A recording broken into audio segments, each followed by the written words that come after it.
Okay, January the 13th on the Compete program. We're on Saturday's training here, last day of the week, and we're starting the session with some high intensity interval work. So you have 40 seconds of work, 20 seconds of rest until you complete 50/40 calories of rowing, 50 thrusters, 50 chest to bar pull-ups, 50 thrusters again, and then again the 50/40 calorie row with a time cap of 15 minutes. So the main points here is that you are maximizing that 40-second window every single minute.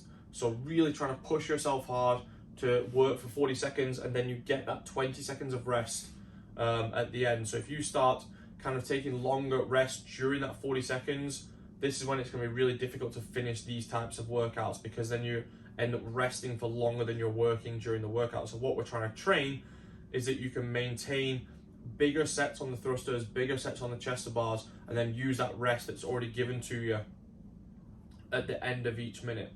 If the pull-ups is a really big sort of weakness of yours, and that's going to take, sort of 5 minutes to get through, so if you're looking at like 10 reps a minute on chest to bar pull-ups, then perhaps reduce that to either 25 total reps, or you can sub in regular chin over bar pull-ups if you're not quite there yet with the chest to bar.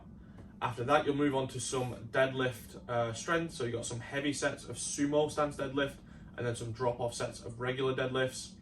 And then for those that have time, take a little bit of rest, and then you have these gymnastic intervals,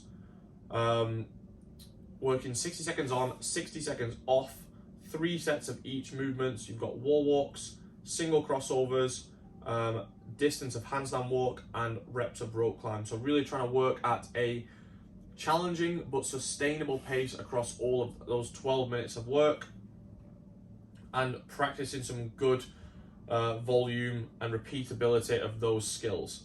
If you can then move on to the accessory work, and if you don't have too much time in today's session, I would say missing either the gymnastic intervals or the accessory at the end of here, just to reduce the overall time of this session a little bit.